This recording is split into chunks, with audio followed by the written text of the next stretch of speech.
இன்று மார்கழி மாதத்தில் முதலாம் நாள் மார்கழி திங்கள் என்கின்ற பாசுரம். சென்ற நாள் நேற்றைய நாள் திருப்பாவையுடைய அவதாரிகையை பார்த்தோம். திருப்பாவை எதற்காக தோன்றியது? ஆண்டாள் தாயார் எதற்காக அவதரித்தாள்? நாம் ஏன் திருப்பாவையை சேவிக்க வேண்டும்? மேலும் திருப்பாவையுடைய சிறப்பை பற்றி பார்த்தோம். ஆண்டாள் தாயார் எதற்காக பாவை நோன்பு நோட்கின்றார்கள் என்ற கருத்தை பார்த்தோம். இன்று ஆண்டாள் தாயார் நமக்கு பாகவதர்களுக்கு தேவையான புருஷாகாரம் மற்றும் பிராபிய பிராபகத்தை இந்த பாசுரத்தில் ஆண்டாள் தாயார் கூறுகின்றார். மார்கழி திங்கள் மதி நிறைந்த நன்னாளால் நீராட போதுவீர் போதுமினோ நெரடுகீர் சீர்மல்கும் ஆர்ப்பாடி செல்வ சிறுமீர்கால் கூர்வேல் கொடிந்தொழிலன் நந்தகோபன் குமரன் ஏராந்த கண்ணி யசோத இளஞ்சிங்கம் கார்மேனி செங்கன் கதிர்மதியும் பொல்முகத்தான் நாராயணனே நமக்கே பரிதருவான் பாரோர் புகழ படிந்தேலோரெம்பாவாய். மார்கழி திங்கள் மதி நிறைந்த நன்னாளால் இங்கு ஆண்டாள் தாயார் அவர்கள் தேர்ந்தெடுத்த மாதத்தை கொண்டாடுகின்றார்கள். நமது முன்னோர்களுக்கும் மாதத்தை கொண்டாடும் பழக்கம் உண்டு. உதாரணமாக வசிஷ்டர் சித்திரை மாதத்தை கொண்டாடுகின்றார். ஏனென்றால் கருணையே வடிவான சக்கரவர்த்தியின் திருமகனான ராமர் அவதரித்த மாதம் சித்திரை மாதம். அதனால் வசிஷ்டர் சித்திரை மாதத்தை கொண்டாடுகின்றார். மேலும் நம் பாகவதர் அனைவரும் சித்திரை மாதத்தை கொண்டாடுவார்கள். ஏனென்றால் காரே கருணையான ராமர் நமக்கு தந்த மாதம் சித்திரை மாதம். அதனால் நமது பாகவதர்களும் சித்திரை மாதத்தை கொண்டாடுவார்கள். இங்கு ஆண்டாள் தாயார் மார்கழி மாதத்தை கொண்டாடுகின்றார். ஏனென்றால் பகவத்கீதையில் கிருஷ்ணர் சாதிக்கின்றார், மாசானா மார்கசீஷியாம் என்று சாதிக்கின்றார். மாதங்களில் நான் மார்கழி மாதமாக உள்ளேன் என்று சாதிக்கின்றார். அதனால் ஆண்டாள் தாயார் மார்கழி மாதத்தை கொண்டாடுகின்றார். மேலும் இந்த மார்கழி மாதம் எப்படிப்பட்டதென்றால் நாளுக்கு பிரம்ம முகூர்த்தம் போலே வருடத்திற்கு இம்மாதம். ஒரு இரவில் சூரிய உதயத்திற்கு முன்பு இருக்கும் இரவை தான் நாம் பிரம்ம முகூர்த்தம் என்று கூறுவோம். நமக்கு இருக்கும் ஒரு வருடம் தேவர்களுக்கு ஒரு நாள் பொழுது என்ற கணக்கில் வரும். தை மாதத்திலிருந்து ஆடி மாதம் வரை தேவர்களுக்கு பகல் பொழுது. மேலும் ஆடி மாதத்திலிருந்து மார்கழி மாதம் வரை தேவர்களுக்கு இரவு பொழுது. அதில் மார்கழி மாதமே பிரம்ம முகூர்த்தமாக கருதப்படுகின்றது. நமது மனிதர்களுக்கு ரஜோகுணம், தமோகுணம், சத்வகுணம் என்று 3 விதமான குணங்கள் இருக்கும். ரஜோகுணம் என்றால் அகங்காரம் பிடித்த குணம். தமோ குணம் என்றால் பிறருக்கு தீங்கு நினைக்கும் குணம். சத்வகுணம் என்றால் இறை சிந்தனையுடனும் நேர்மையாகவும் உண்மையாக இருக்கும் குணம். இந்த சத்வகுணம் ஒரு நாளில் எப்பொழுது ஒரு மனிதனுக்கு அதிகமாக இருக்கும் என்றால் பிரம்ம முகூர்த்தத்தில் தான் இருக்கும். ஒரு நாளில் பிரம்ம முகூர்த்தம் எவ்வளவு முக்கியமாகவும் தூய்மையாக கருதப்படுகின்றதோ அதே போன்று ஒரு வருடத்தில் மார்கழி மாதமே மிகவும் தூய்மையாகவும் கருதப்படுகின்றது. நாளுக்கு பிரம்ம முகூர்த்தம் போலே வருடத்திற்கு இம்மாதம் என்று நமது பூர்வாச்சாரியர்கள் கூறுவார்கள். மேலும் இந்த மாதத்தில் அதிக உஷ்ணமும் அதிக குளிரும் இல்லாமல் இருக்கும் மாதம். இறை சிந்தனையே நிறைந்திருக்கும் நாளாக மார்கழி மாதம் கருதப்படுகின்றது. அதனால் ஆண்டாள் தாயார் இங்கு மார்கழி மாதத்தை கொண்டாடுகின்றார். மார்கழி திங்கள் மதி நிறைந்த நன்னாளால் முதலில் மாதத்தை கொண்டாடினார். அடுத்தது அவர்கள் தேர்ந்தெடுத்த பட்சத்தை கொண்டாடுகின்றார். அந்த பட்சம் எப்படிப்பட்டதென்றால் முழு நிலவான பௌர்ணமி உடைய பட்சம், அதாவது பௌர்ணமி. மார்கழி திங்கள் மதி நிறைந்த நன்னாளால் அவர்கள் தேர்ந்தெடுத்த நாளை கொண்டாடுகின்றார்கள். அந்த நாள் எப்படிப்பட்டதென்றால் நன்னாளால் முன்பு கிருஷ்ண பக்தி வருவதற்கு முன்பு இருந்த நாள் அவர்களுக்கு நன்னாளாக இல்லை, தீமையான நாளாக கருதப்படுகின்றது. எப்பொழுது கிருஷ்ணனுடைய திருவடியை அவர்களுக்கு கிட்டியதோ அப்பொழுது அந்த நாள் கிருஷ்ணனை அனுபவிக்க வேண்டும் என்ற ஆசை அவர்களுக்கு எப்பொழுது தோன்றியதோ அந்த நாள் நன்னாளாக கருதப்படுகின்றது. அதனால் அந்த நாளை நன்னாள் என்று கொண்டாடுகின்றார்கள். மார்கழி திங்கள் மதி நிறைந்த நன்னாளால் நீராட போதுவீர் போதுமினோ நேரழையீர். இங்கு ஆண்டாள் தாயார் நீராட்டத்தை கூறுகின்றார். நீராட்டம் என்றால் வெறும் உடல் தூய்மை மட்டுமல்ல, அகத்தூய்மை. நீராட போதுவீர் போதுமினோ நேரழையீர். அப்படி நீராட செல்பவரே, இங்கு வாருங்கள், நாம் அனைவரும் சேர்ந்து கிருஷ்ணரை அனுபவிப்போம். கிருஷ்ணனை அனுபவிக்கும் ஆசை இல்லாதவர்களுக்கும் அவனுடைய பெருமையெல்லாம் கூறி அவர்களையும் அழைத்து வாருங்கள். நாம் பகவானுடன் சேர எந்தவிதமான தகுதியும் தேவையில்லை, பக்தி என்ற தகுதி ஒன்று மட்டுமே போதும் என்று கூறி அவர்களை அனைவரையும் அழைத்து வாருங்கள் என்று ஆண்டாள் தாயார் கோருகின்றார். நீராட போதுவீர் போதுமினோ நேரழியீர். சீர்மல்கும் ஆர்ப்பாடி செல்வச் சிறுமீர்கள். முதலில் மாதத்தை கொண்டாடினார், அவர்கள் தேர்ந்தெடுத்த பட்சத்தை கொண்டாடினார், அந்த நாளை கொண்டாடினார். இப்பொழுது கிருஷ்ணன் வாழும் ஆயர்பாடியை கொண்டாடுகின்றார். அந்த ஆயர்பாடி எப்படிப்பட்டதென்றால் சீர்மல்கும் ஆர்ப்பாடி. பகவான் பரமபதத்திலிருந்து எட்டி பார்ப்பானாம். இந்த யமுனை ஆற்றில் தானே நாம் ஆனந்தமாக விளையாடினோம், இந்த ஆயர்பாடியில் தானே நாம் ஓடி ஆடி விளையாடினோம், இந்த தருணம் நமக்கு மீண்டும் கிடைக்காதா என்று ஏக்கமாக பார்ப்பானாம். அப்படிப்பட்ட பெருமையுடைய ஆயர்பாடி. மேலும் கிருஷ்ணனுடைய அனைத்து விதமான கல்யாண குணங்களும் தென்படும் ஆயர்பாடி. அதனால் அது சீர்மல்கும் ஆர்ப்பாடி. கிருஷ்ணனுடைய அனைத்து விதமான லீலைகள் நடந்த ஆயர்பாடி. மேலும் நாழிப்பால் நாழினை கிடைக்கும் ஆயர்பாடி. ஒரு நிமிடத்துக்கும் அங்கு பாலும் நெய்யும் கிடைத்து கொண்டே இருக்கும். சீர்மல்கும் ஆர்ப்பாடி செல்வச் சிறுமீர்கள். அங்கிருக்கும் சிறுமிகள் எப்படிப்பட்டவர்கள் என்றால் செல்வமிக்க சிறுமீர்கள். செல்வம் என்றால் எப்படிப்பட்ட செல்வம்? கம்பமத யானை கழுத்தகத்தின் மேலிருந்து இன்பமரும் செல்வமும் இவ்வரசும் ஞான் வேண்டேன். குலசேகர ஆழ்வார் சாதிக்கின்றார், ஒரு மதம் பிடித்த யானை மீது அமர்ந்து இந்த ஒரு ராஜ்யத்தை கவனித்து கொள்ளும் செல்வம் எனக்கு வேண்டாம், எனக்கு பகவானுடைய திருவடிதான் வேண்டும், அதுதான் எனக்கு நிலையான செல்வம் என்று திருப்பதியில் சென்று விட்டார்.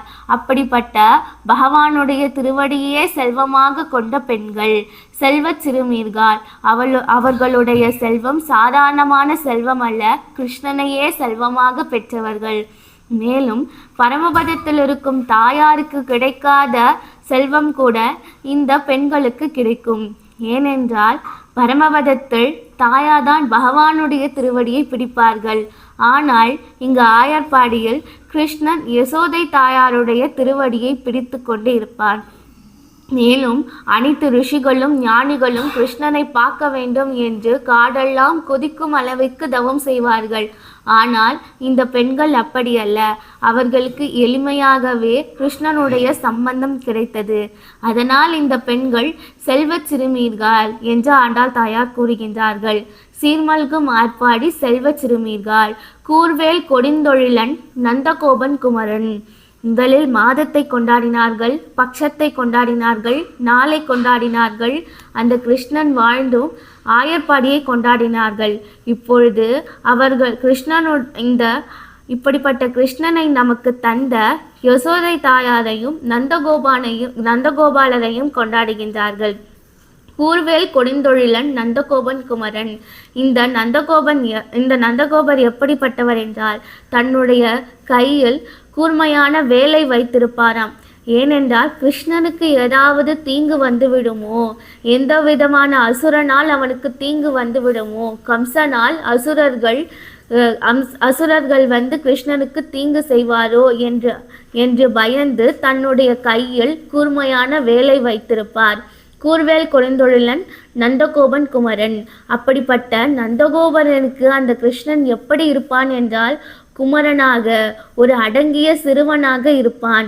எப்படி ராமாயணத்தில் அயோத்தியில் சக்கரவர்த்தியின் திருமகனான ராமன் தசரதனுக்கு அடங்கி எப்படி பவ்யமாக இருப்பாரோ, அதே போன்று கிருஷ்ணன் கூர்வேல் கொடுந்தொழிலனான நந்தகோபரிடம் கை கட்டி வாய்ப்புத்தி மிகவும் பவ்யமாக இருப்பார். அனைவரும் வந்து அவரிடம் முறையிடுவார்கள், சுவாமி, உங்களுடைய சிறுவன் வெண்ணெய் பானை அனைத்தையும் உடைத்து விட்டான், வெண்ணெயை திருடி விட்டான், என்னவென்று கேளுங்கள் என்று நந்தகோபரிடம் முறையிடுவார்கள். ஆனால் நந்தகோபரோ, இவன் பாருங்கள் எவ்வளவு அமைதியாக இருக்கின்றான், இப்படிப்பட்ட சிறுவனா இந்த விதமான காரியத்தை எல்லாம் செய்வான், அவனை இந்த மாதிரி சொல்லாதீர்கள் என்று நந்தகோபாலன் கூறுவார். அதனால் அவர்கள் எல்லாம் யசோதை தாயாரிடம் முறையிட செல்வார்கள். யசோதை தாயாரிடம் எப்படி இருப்பான் என்றால், ஏராந்த கண்ணி யசோதை இளஞ்சிங்கம். இந்த யசோதை தாயார் எப்படிப்பட்டவர் என்றால், எப்பொழுதும் கிருஷ்ணனையே பார்த்து பார்த்து அவனுடைய அழகையெல்லாம் தன்னுடைய கண்ணில் ஏற்றி கொண்டவள் யசோதை தாயார். அதனால்தான் அவருக்கு ஏராந்த கண்ணி என்ற திருநாமம். மேலும் நந்தகோபாலன் தன்னுடைய கையில் இருக்கும் கூர்மையான வேலை வைத்து கிருஷ்ணனை காத்து கொண்டிருப்பார். அதே போன்று யசோதை தாயார் தன்னுடைய இரு கண்களால் கிருஷ்ணனை கவனித்து கொண்டிருப்பார். கிருஷ்ணனுக்கு ஏதாவது தீங்கு வந்துவிடுமோ என்று கிருஷ்ணரையே நோக்கி அவனை பாதுகாப்பாள். அப்படிப்பட்ட ஏராந்த கண்ணி யசோதை இளஞ்சிங்கம். அப்படிப்பட்ட யசோதைக்கு எப்படி இருப்பான் என்றால், இளஞ்சிங்கம் நரசிம்மரை போன்று மிடுக்காகவும் மிகவும் கம்பீரமாகவும் இருப்பான்.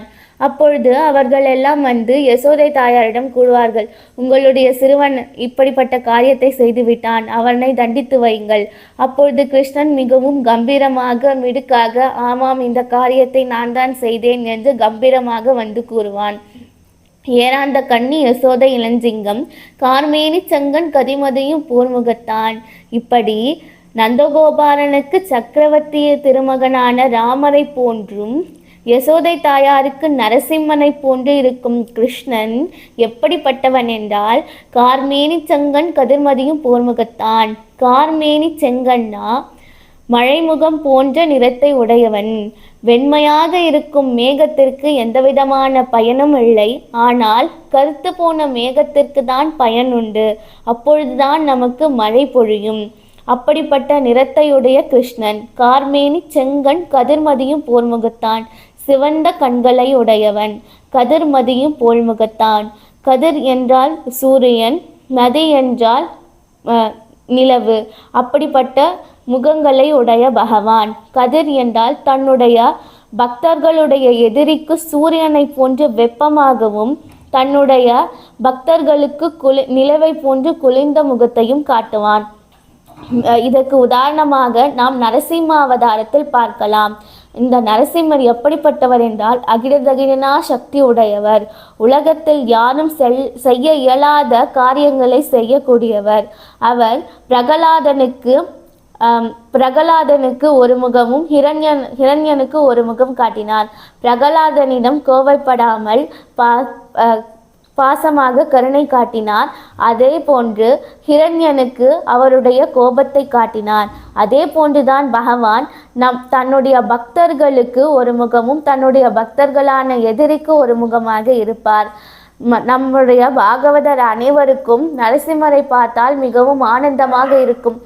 ஆழ்வார் சாதிக்கின்றார், ஆடி ஆடி அகம் கரைந்து இசை பாடி பாடி கண்ணீர் மெல்கி எங்கும் நாடி நாடி நரசிங்கா வென்று வாடி வாடும் இவ்வானுதலே என்று சாதிக்கின்றார். நரசிம்மரை நினைக்க நினைக்க அவருடைய கண்களிலிருந்து ஆனந்தம்தான் வரும் என்று ஆழ்வார் சாதிக்கின்றார். எனவே நம்முடைய பாகவதர் அனைவருக்கும் நரசிம்மரை கண்டால் ஆனந்தம்தான் வரும். ஆனால் நம்முடைய எதிரிக்கு நரசிம்மரை கண்டால் மிகவும் அச்சமாக இருக்கும். இப்படி தன்னுடைய பக்தர்களுக்கு ஒரு முகமாகவும் தன்னுடைய பக்தர்களுடைய எதிரிக்கு ஒரு முகமாகவும் இருப்பான். அதுதான் கதிர்மதியும் போர்முகத்தான். நாராயணனே நமக்கே பறை தருவான். இப்படிப்பட்ட கிருஷ்ணனே நாராயணன். அவன் நமக்குத்தான் பறை தருவான். நமக்கு பலன் கொடுக்கக்கூடிய தகுதி அவன் ஒருவனுக்கு மட்டுமே உண்டு. நாராயணனே நமக்கே பறை தருவான். பாரோர் புகழ படிந்தேலோர் எம்பாவாய். இப்படிப்பட்ட பகவானை நாம் சரணடைந்தால் பாரோர் புகழ படிந்தேலோர் எம்பாவாய். இந்த உலகத்தில் இருக்கும் அனைவரும் நம்மை புகழ்வார்கள். அதனால் இந்த பாவை நோன்பை நோக்க அனைவரும் வாருங்கள் என்று ஆண்டாள் தாயார் கூறுகின்றார். ஆழ்வார் எம்பெருமானார் ஜீய திருவடிகளே சரணம். திருக்கோவிலூர் எம்பெருமானார் ஜீய திருவடிகளே சரணம். கோவிந்தாச்சாரியன் திருவடிகளே சரணம். கோதை பிறந்த ஊர் கோவிந்தன் வாழுமோர், ஜோதி மணிமாடன் தோன்றுமோர், நீதியாய் நல்லவத்தர் வாழுமோர், நான் மறைகளோதுமோர், வில்லிபுத்தூர் வேதத்துக்கோனோர், பாதகங்கள் தீர்க்கும் பரமநடி காட்டும், வேதம் அனைத்துக்கும் வெத்தாகும் கோதை தமிழ், ஐயைந்தும் ஐந்தும் அறியாத மானிடரை மையம் சுமப்பது வம்பு. ஆஃப் பண்ணுங்க.